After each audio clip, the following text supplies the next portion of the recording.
నమస్కారం. ఆధ్యాత్మిక సుధాసాగరం ధర్మ సందేహాలు కార్యక్రమానికి సాదర స్వాగతం. ధర్మో రక్షతి రక్షితః. ధర్మాన్ని రక్షిస్తే ఆ ధర్మం మనల్ని రక్షిస్తుంది. ఆ ధర్మానికి కట్టుబడ్డ ఎంతో మంది పుణ్యాత్ములు, సత్పురుషులు మనకు సదా ఆదర్శప్రాయులు.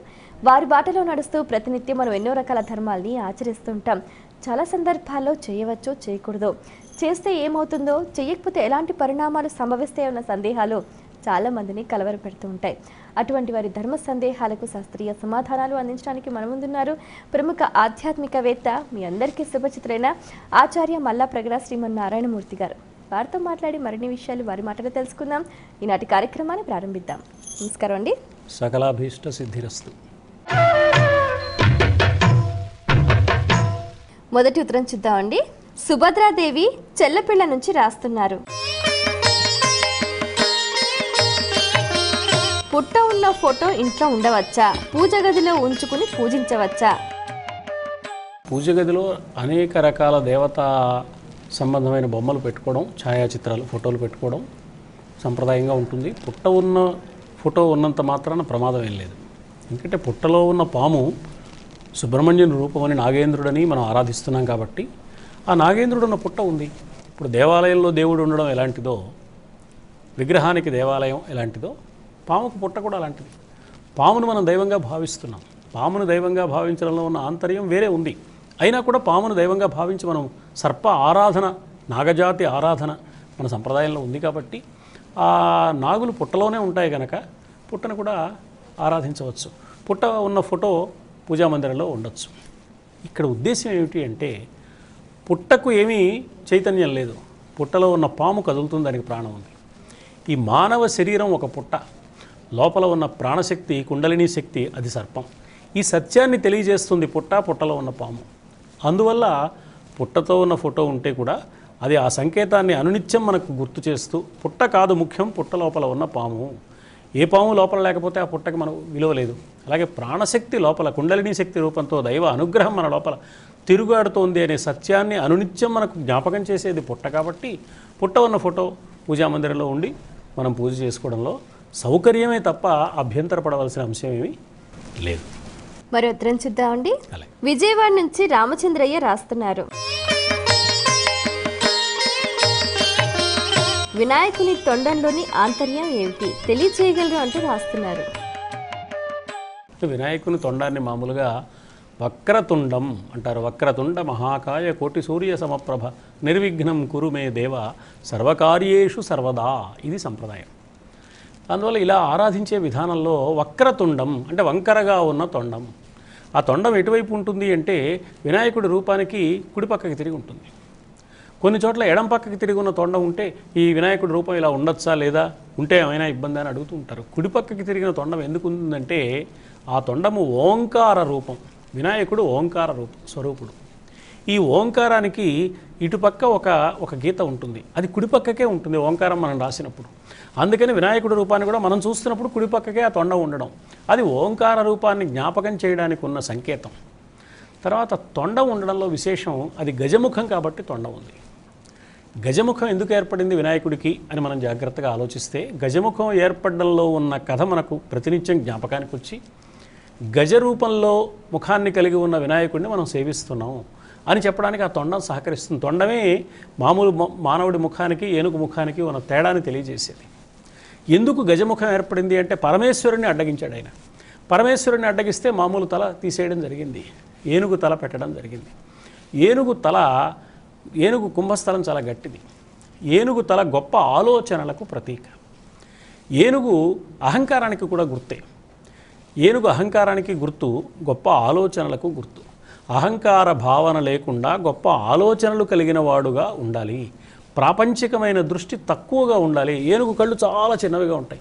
ఈ చిన్న కళ్ళతో ప్రపంచాన్ని ఎక్కువగా చూసే అవకాశం లేదు కాబట్టి ప్రాపంచిక దృష్టి తక్కువగా ఉండాలి అని చెప్పేవి ఏనుగు ముఖం. అలాగే ఏనుగు చెవులు ఉన్నాయి, పెద్ద చెవులు ఉంటాయి. అంటే పెద్దల నుంచి ఎక్కువగా విశేషాలు వినాలి, ఎక్కువగా విను, తక్కువగా చూడు అని చెప్పడానికి ఆ ఏనుగు రూపం అంతా సహకరిస్తుంది. ఇందులో ఉన్న తొండం ఓంకారంలో ఉన్న ఆ గీతకు గుర్తు కాబట్టి ఈ తొండం ద్వారానే వినాయకుడిని ఓంకార స్వరూపుడుగా ఆరాధిస్తాం. ఒక వినాయకుడైనా ఓంకార స్వరూపుడు, మరి మిగతా దేవతలు ఓంకార స్వరూపాలు కాదా అంటే వినాయకుడిని ముందుగా ఆరాధించి కానీ ఏ దైవాన్ని ఆరాధించని విధానం ఒకటి మనకుంది. ఎందుకు అలా ఉంది అని ఆలోచిస్తే వినాయకుడు ఆదౌ పూజ్యో గణాధిప, మొట్టమొదట వినాయకుడిని ఆరాధించాలి. ఆయన ఓంకార స్వరూపుడు అన్నాం కదా, అందువల్ల మొదట ఆరాధించాలి. ఓంకార స్వరూపుడు అనడం మాత్రమే కాకుండా ఎందుకు మొదట ఆరాధించాలి అని భావిస్తే ఈ సృష్టి ఎలా ఏర్పడింది అని చూసుకుంటే ఆకాశం నుంచి వరుసగా అంచెలంచెలుగా దిగి సృష్టి వచ్చింది. పరమాత్మ నుంచి ఆకాశం వచ్చిందన్నారు, ఆకాశం నుంచి వాయువు వచ్చిందన్నారు, వాయువు నుంచి అగ్ని వచ్చిందన్నారు, అగ్ని నుంచి నీరు, నీటి నుంచి భూమి. ఏతస్మాత్ ఆత్మన ఆకాశ సంభూత ఆకాశాద్ వాయు వాయోరగ్ని అగ్నేరాప అభ్య పృథివీ పృథివ్యా ఓషధయ ఓషధీభ్యో అన్నం అన్నాత్ పురుష. వేద వాంగ్మయము సృష్టి క్రమాన్ని గురించి ఇచ్చిన వివరణ ఇది. అందువల్ల పరమాత్మ నుంచి మొట్టమొదటి ఆకాశం వచ్చింది, చెట్టు చివరికి భూమి వచ్చింది. మనం ఎక్కడున్నాం? భూమి మీద ఉన్నాం. భూమి మీద ఉన్న మనం పరమాత్మ దగ్గరికి వెళ్ళాలంటే భూమితో ప్రారంభించి అన్ని అంచెలు దాటుకుంటూ వెళితేనే కదా, ఆకాశం కూడా దాటితేనే పరమాత్మ. కాబట్టి ఇన్ని అంచెలు దాటాలి అంటే మొదటిది భూమి. భూమి పృథివీతత్వానికి సంకేతం, అది మూలాధారం. మూలాధారంలో ఉన్నవాడు గణపతి. మూలాధార క్షేత్రస్థిత వాతాపి గణపతిం భజే అనే కీర్తన వింటాం మనం. అందులో మూలాధార క్షేత్రస్థిత అనే మాట ఉంటుంది. మూలాధార క్షేత్రంలో ఉన్నాడు అంటే మూలాధార క్షేత్రం ఎక్కడుంది? ఓ తిరుమల క్షేత్రంలాగా, ఓ శ్రీశైల క్షేత్రంలాగా ఒక ప్రదేశంలో లేదు. సాధకుడి దేహంలో ఉండే సాధన ప్రారంభమైనప్పుడు కుండలిని శక్తి ప్రచోదనం పొంది ఊర్ధ్వ దిశగా ప్రయాణాన్ని ప్రారంభించడానికి వీలైన ప్రదేశానికి మూలాధారం అని పేరు. మానవుడు ఇలా కూర్చోవడానికి మూలమై ఆధారమై ఉండే ప్రదేశం, అందుకని బేస్ సెంటర్ అంటారు దాన్ని యోగశాస్త్రంలో, మూల ఆధారం. ఆ మూలాధారంలో గణపతికి సంబంధించిన శక్తి దాగి ఉన్నది అన్నారు. కాబట్టి అక్కడ ప్రచోదనం ప్రారంభం కావాలి, సాధన అక్కడ ప్రారంభం కావాలి అనే సంకేతం మనకు తెలియడానికి గణపతిని ముందుగా పూజించండి అన్నారు.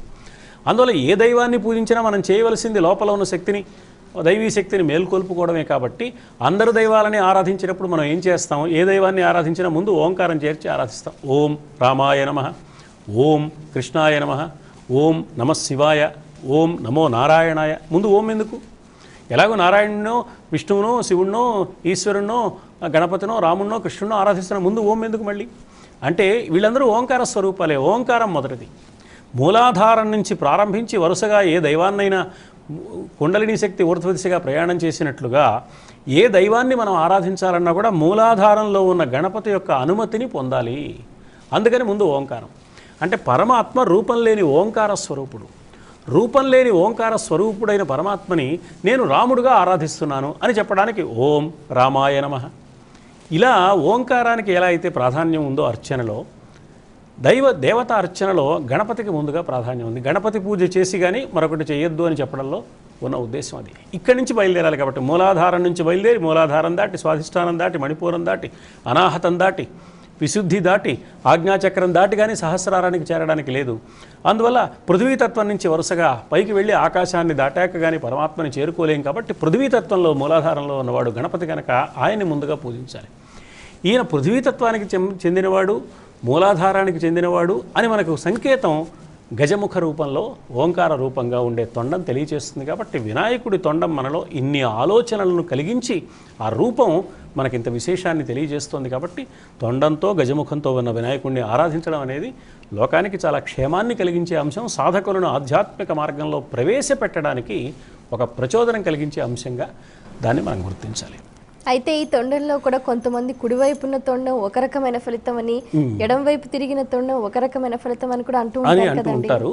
సాధారణంగా మరి తొండం కుడివైపునే ఉండాలి. ఎందుకంటే ఓంకారానికి ఆ వంపు కుడివైపునే ఉంటుంది కాబట్టి అందువల్ల కుడివైపుకే తిరిగి ఉండాలి. ఎప్పుడైనా ఎడం వైపు తిరిగి ఉన్నదనుకోండి, అంత మాత్రాన ప్రమాదం ఏమీ లేదు. వినాయకుడి రూపాలు సాధారణంగా ఎవరు చెక్కినా కుడివైపుకు తిరిగి ఉన్న తొండాన్ని చెక్కడం అనేది సంప్రదాయంగా ఉంది. ఎందువల్లంటే ఓంకారం అది వక్రతుండం ఓంకారానికి ప్రతీక అనే అభిప్రాయంతో అలా ఏర్పాటు చేస్తుంది. మరి ఉత్తరంలో వారి సందేహం చూద్దామండి. చంద్రకళ సూర్యాపేట నుంచి రాస్తున్నారు. స్త్రీ వైధవ్యం పొందటం పాపమా, శాపమా, కర్మమా, పూర్వకృతమా? స్త్రీకి వైధవ్యం అంటే భర్త మరణించడం. లోకంలో ఒక మూఢ నమ్మకం ఏమి ఏర్పడింది అంటే వితంతు అయిన స్త్రీ ఎదురుపడితే అది అమంగళ సూచకమైన అంశమని, శుభకార్యాల్లో వితంతువులను దూరంగా ఉంచాలని ఒక అభిప్రాయం ఏర్పడింది. భర్త చనిపోయాడు, భర్త చనిపోయడంలో ఆమె బాధ్యత ఏమైనా ఉందా, ఆమె పాత్ర ఏమైనా ఉందా? అందులో ప్రతి ప్రాణి మరణించవలసిందే. భార్యాభర్తలు ఇద్దరిలో ఎవరో ఒకళ్ళు ముందు మరణిస్తారు. ఎక్కడ వైధవ్యం పొందిన వారిని చులకనగా చూడాలని మన పురాణ ఇతిహాసాల్లో కనిపించదు. వైధవ్యం పొందిన వారు భర్తతో పాటుగా సహగమనం చేయాలి అని పురాణాల్లో లేనే లేదు. దశరథ మహారాజు మరణిస్తే కౌసల్య కానీ, సుమిత్ర కానీ, కైక కానీ సహగమనం చేయలేదు, వాడు జీవించే ఉన్నారు. అభిమన్యుడు మరణించిన తర్వాత ఉత్తర చాలా కాలం జీవించిన సంగతి మనకి భారతంలో కనిపిస్తుంది. పాండురాజు మరణించిన తర్వాత మాద్రి సహగమనం చేసింది, కానీ కుంతీదేవి సహగమనం చేయకుండా బిడ్డల కోసం బ్రతికే ఉన్నది. వాళ్ళు వితంతువులు అని ఎవరు వాళ్ళని ఆ కారణంగా చులకన చేసిన వాళ్ళు లేరు. రామాయణ భారత గాథలు మనం పరిశీలిస్తే వైధవ్యాన్ని పొందిన స్త్రీలను ఎవరు చులకన చేయలేదు. ఇది పాపమనో శాపమనో పూర్వజన్మలో ఏదో తప్పు చేశారు కాబట్టి ఈ స్థితి వచ్చిందనో ఎవరు అనుకోవట్లేదు. కాకతాళీయమైన సహజమైన ఘటన. పుట్టిన ప్రతి ప్రాణికి మరణం తప్పదు. ఆ భర్త మరణించాడు, అంత మాత్రాన ఆమెను చులకన చేయడం అనేది మన సంప్రదాయంలో లేనే లేదు. ఇది మధ్యలో వచ్చింది. కాకపోతే బొట్టు పెట్టడానికో పేరంటానికి పిలవడానికో ముత్తైదువుగా ఆమెను భావించి చేసే కార్యక్రమాలకు అవకాశం లేదు కాబట్టి ఆ పని చెయ్యరు తప్ప, అంత మాత్రాన వారిని చూస్తే పాపమనో, వారిని చూస్తే ఏదో అమంగళం వస్తుందనో అలా చులకన చేయడం అనేది మానవతా ధర్మానికి విరుద్ధం. ఇది మన సంప్రదాయంలో ఎక్కడా లేదు. ఇది మధ్యలో ఎవరో తెచ్చిపెట్టుకున్న ఒక అర్థం లేని మూఢ విశ్వాసం అని నిస్సందేహంగా మనం గుర్తించాలి. ఆ విషయంలో మనం చాలా జాగ్రత్తతో ఆలోచించి మానవతా దృక్పథానికి ప్రాధాన్యం ఇవ్వాలి. వైధవ్యం పొందిన వారి పట్ల సానుభూతి, ప్రేమ, ఆదరణ భావం మనకి ఉండవలసిన అవసరం ఉన్నది.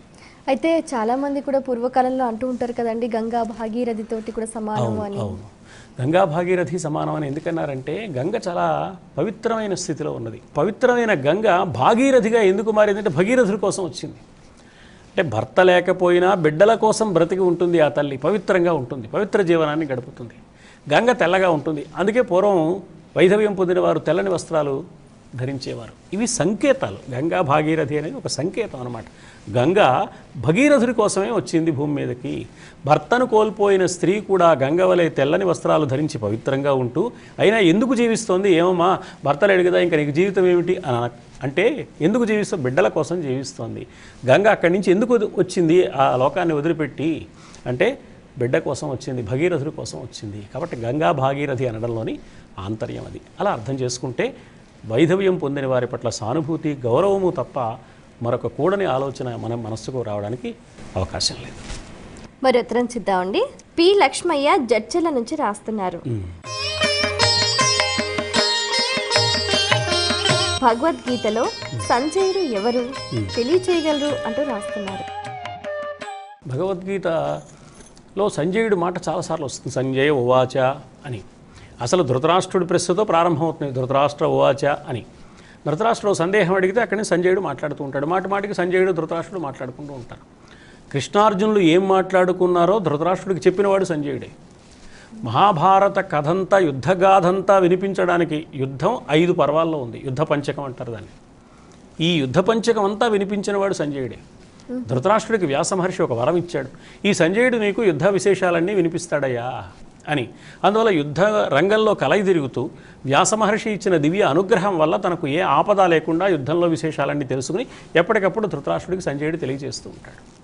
ఈ సంజయుడికి మహాభారత కథలో చాలా ప్రాధాన్యం ఉంటుంది. సంజయుడు ఎవరు అని సందేహం కలుగుతుంది మనకి. సంజయుడు క్షత్రియుడు కాదు, ధృతరాష్ట్రుడికి బంధువు కాదు, ధృతరాష్ట్రుడికి ఆంతరంగిక కార్యదర్శిలాగా అతి సన్నిహితుడైన ఒక వ్యక్తి ఆ ఉద్యోగం చేశాడు. అయితే గొప్ప స్వామి భక్తి పరాయణుడు, గొప్ప ప్రభుభక్తి అనమాట. ధృతరాష్ట్రుడి మేలు కోరే మనస్తత్వం ఉంది. కానీ ఎక్కడా ధృతరాష్ట్రుడిని గురించి చులకన చేస్తూ మాట్లాడలేదు. ధృతరాష్ట్రుడు మేలు కోరే మనస్తత్వంతో పాటు సంజయుడిలో ఇంకో ప్రత్యేకత ఏమిటంటే ధృతరాష్ట్రుడు మంచి మార్గంలోకి రావాలి అని కూడా ఆరాటపడ్డాడు. మంచి మార్గంలోకి రావడానికి కావలసిన విషయాలు ధృతరాష్ట్రుడి దగ్గర ఎదురుగా చెప్పేవాడు, చాటుగా చెప్పేవాడు కాదు. మా యజమాని సరైనవాడు కాదండి, ఎన్ని చెప్పినా వినడు, మంచివాడు కాదని ఎక్కడా పొరపాటుగా మాట్లాడలా. ధృతరాష్ట్రుడు కుటిల బుద్ధితో ఒక రాయబారం పంపినా కూడా పాండవులారా మీ రాజ్యం మీకు ఇవ్వం, అయినా మీరు బిచ్చమెత్తుకోవడం అయినా మంచిది కానీ మీరు యుద్ధానికి రావడం మీకు మంచిది కాదు, ఇది మీకు అపకీర్తికరం అని ఒక రాయబారం పంపించాడు సంజయుడి ద్వారా ధృతరాష్ట్రుడు తెలివిగా. అంటే ధర్మరాజు ఇది విని నిజమే కదా, ఎన్నాళ్ళు మాకు మంచి పేరు వచ్చింది, ఈవేళ రాజ్య సంపదల కోసం యుద్ధం చేయడం దేనికిలే, కౌరవులు రాజ్యం ఇస్తే ఇచ్చారు లేకపోతే లేదు, బిచ్చమెత్తుకుందాం కానీ యుద్ధానికి వెళ్ళొద్దు అని ధర్మరాజుకి అనిపించాలని ధృతరాష్ట్రుడి ఉద్దేశం. అంటే ఈ రాయబారంలో మోసం ఉంది. అయినా కూడా సంజయుడు యజమాని కోరిక మేరకు రాయబారానికి వెళ్ళాడు. యజమాని ఏది చెప్పమంటే అది చెప్పేవాడే నిజమైన రాయబారి, తన సొంత అభిప్రాయం చెప్పకూడదు. ఎక్కడా అక్కడ ధృతరాష్ట్రుని గురించి పొరపాటు మాట ఒక్కటి కూడా మాట్లాడలేదు. ధృతరాష్ట్రుడు అప్పగించిన పని నెరవేరడానికి వీలుగానే తన మేధాశక్తిని కానీ తన వాక్చాతుర్యాన్ని కానీ వినియోగించాడు. తిరిగి వచ్చిన తర్వాత ధృతరాష్ట్రుడి కొలువులో, మహారాజా నీ పాచిక పారలేదు, ధర్మరాజు చాలా తెలివైనవాడు, నువ్వు ఇలాగే ఆలోచిస్తే నీ వంశానికి ప్రమాదం, అందుకని నువ్వు జాగ్రత్తగా ఆలోచించి నీ తప్పు నువ్వు దిద్దుకుని పాండవుల రాజ్యభాగం పాండవులకు ఇస్తే పాండవులకి క్షేమం, కౌరవులకు క్షేమం, నీకు క్షేమం, ఈ కురు వంశానికి క్షేమం కలుగుతుందని నిర్మోహమాటంగా నిష్కర్షగా చెప్పాడు సంజయుడు. అంటే ధర్మాన్ని చెప్పవలసినప్పుడు మొహమాట పడనివాడు సంజయుడు. అలాగని ప్రభుభక్తి లేనివాడు కాదు. సాధారణంగా స్వార్థపరుడైన సేవకుడు యజమాని ఎదుటిగా ప్రశంసించి చాటుగా విమర్శిస్తాడు. కానీ సంజయుడు చాటుగా ఎక్కడా ధృతరాష్ట్రుని గురించి పొరపాటు మాట మాట్లాడలేదు. కానీ ఎదురుగా ధృతరాష్ట్రుడు చేస్తున్న నేరం ఏమిటో, దానివల్ల కలగబోయే దుష్పరిణామం ఏమిటో, దుష్ఫలితం ఏమిటో స్పష్టంగా ఆయనకే చెప్పాడు. ఇంత ప్రభుభక్తి పరాయణుడు. అంతేకాదు, యుద్ధం అయిపోయింది, అందరూ చనిపోయారు, ధృతరాష్ట్రుడు తీవ్రమైన బాధ అనుభవిస్తున్నాడు. ధృతరాష్ట్రుడు గాంధారి కలిసి ఆశ్రమాలకు వెళ్ళిపోయారు. ఆశ్రమాల్లో ఉన్న ధృతరాష్ట్రుడిని చూసిపోదామని వెళ్ళాడు. మళ్ళీ అంత ప్రేమ సంజయుడికి.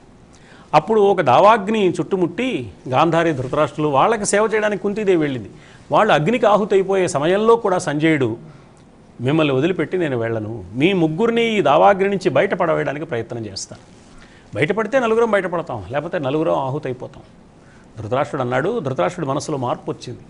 ధృతరాష్ట్రుడు అన్నాడు, ఏమయ్యా, మేము అడుగు తీసి అడుగు వేయలేని వాళ్ళం, మమ్మల్ని కాపాడే ప్రయత్నంలో నీకు ప్రాణాపాయం కలుగుతుంది, నువ్వు వేగంగా వెళ్ళిపోగలిగిన యువకుడివి, అందుకని ఉత్సాహంగా ఇక్కడి నుంచి వెంటనే వెళ్ళిపో, నీ ప్రాణాలు కాపాడుకో అని సంజయుడికి నచ్చజెప్పి ధృతరాష్ట్రుడు పంపించాడు. అలా అంత నచ్చజెప్పి ధృతరాష్ట్రుడు విధి లేక తాను వెళ్ళవలసిన పరిస్థితి కల్పించాడు కాబట్టి సంజయుడు వెళ్ళాడు. కానీ లేకపోతే ధృతరాష్ట్రుడిని వదిలి తన ప్రాణాలు కాపాడుకోవడం కూడా ఇష్టం లేదు. అంతటి స్వామిభక్తి పరాయణత కలిగినవాడు. వ్యక్తిగత ధర్మం ఒకటి, ఉద్యోగ ధర్మం ఒకటి ఉంటుంది జీవితంలో. సంజయుడు గొప్పతనం ఏమిటంటే ఉద్యోగ ధర్మం పాటించాడు. అది ధర్మమా ధర్మమా నాకు అనవసరం, ధృతరాష్ట్రుడు ఏం చెప్తే చేయాలి. అలా అని వ్యక్తిగత ధర్మాన్ని వదిలిపెట్టలేదు, దీనికి తిలోదకాలు ఇచ్చేయలేదు. వ్యక్తిగత ధర్మాన్ని కూడా నిలబెట్టుకున్నాడు. వ్యక్తిగా తాను ఏ ధర్మాన్ని పాటించాలో ఆ ధర్మాన్నే చెప్పాడు.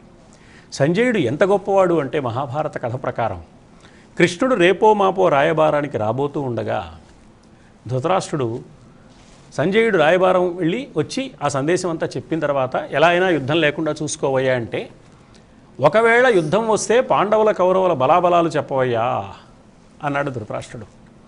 సంజయుడు కృష్ణుణ్ణి గుర్తు చేసి, కృష్ణుడితో సమానమైన వాడు కౌరవపక్షంలో ఎవరున్నారో చెప్పు మహారాజా, ఆ సేనకు ఈ సేనకు వాసి అడిగదీవు నన్ను, వసుదేవసుతుండు ఆసేనగలండు తత్సముని ఈ సేనంజూపుమా నరేశ్వర నాకు.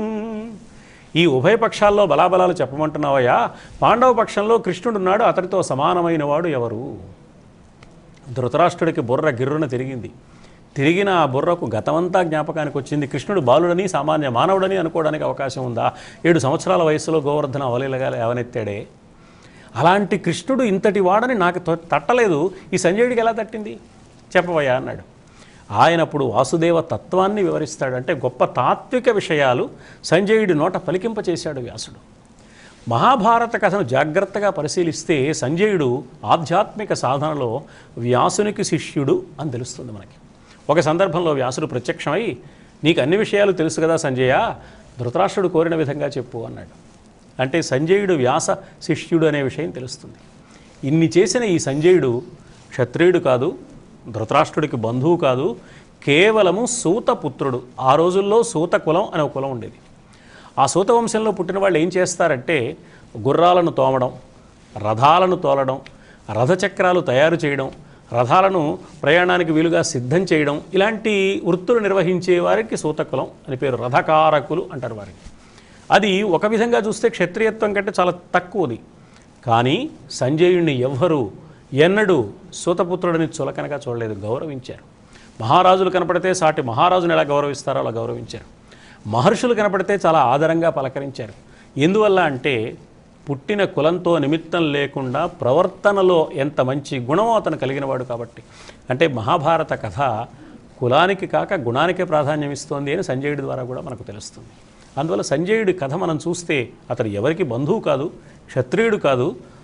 ఒక విధంగా చూస్తే ఆ కాలపు ధర్మాన్ని బట్టి చూస్తే క్షత్రియత్వం కంటే తక్కువదైన ఒక వంశంలో పుట్టినవాడు అయినా ఉదాత్తమైన జీవనం గడిపాడు, గొప్ప పేరు తెచ్చుకున్నాడు, ధర్మాత్ముడుగా నిలబడ్డాడు. అందుకని ఆయనకి ఆ పేరు కూడా వ్యాసుడు చాలా గొప్పగా పెట్టాడు, సంజయుడు అని. సంజయుడు అంటే సమ్యక్ జయము కలిగినవాడు, అంటే గొప్పదైన జయం కలిగినవాడు. గొప్పదైన జయం ఎవరి మీద? శత్రువుల మీద కాదు, అంతఃశత్రువుల మీద. కామ క్రోధ లోభ మోహ మద మాత్సర్యాలనే అరిషడ్వర్గాలను ఎవడు జయిస్తాడో అతడు సమ్యక్ జయము పొందినవాడు. ఆ లక్షణం పరిపూర్ణంగా ఉన్నవాడు. అంటే సంజయుడి పాత్ర చిన్నది, పాత్రత పెద్దది. చిన్న పాత్రలో పెద్ద పాత్రత ఉండడం ఎలా ఉంటుందో సంజయుడి ద్వారా వ్యాస మహర్షి మహాభారతంలో మనకు నిరూపించాడు. గొప్ప ఆదర్శమూర్తి సంజయుడు అని మనం గమనించాలి. చాలా సంతోషం అండి. మీ అమూల్యమైన సమయాన్ని కేటాయించి మా ప్రేక్షకుల ధర్మ సందేహాలకు శాస్త్రీయ సమాధానాలు అందించినందుకు ధన్యవాదాలు. వీక్షించారు కదండి, ఇది ఇవాల్టి మన ధర్మ సందేహాలు కార్యక్రమం. మీకు కూడా ఏవైనా ఆధ్యాత్మిక ధర్మ సందేహాలు కలిగితే మా కార్యక్రమానికి మీ సందేహాల్ని క్లుప్తంగా, సూటిగా, స్పష్టంగా పోస్ట్ కార్డ్పై లేదా ఈమెయిల్స్ ద్వారా రాసి పంపించండి. మా చిరునామా ధర్మ సందేహాలు, కేర్ ఆఫ్ భక్తి TV, road number 92, Jubilee hills, Hyderabad 5,96,000. మా ఈమెయిల్ ఐడి bhaktihyd@gmail.com. మరో కార్యక్రమంలో మీ సందేహాలు మా పండితుల సమాధానాలతో మళ్ళీ కలుసుకుందాం. అంతవరకు సెలవు. నమస్కారం.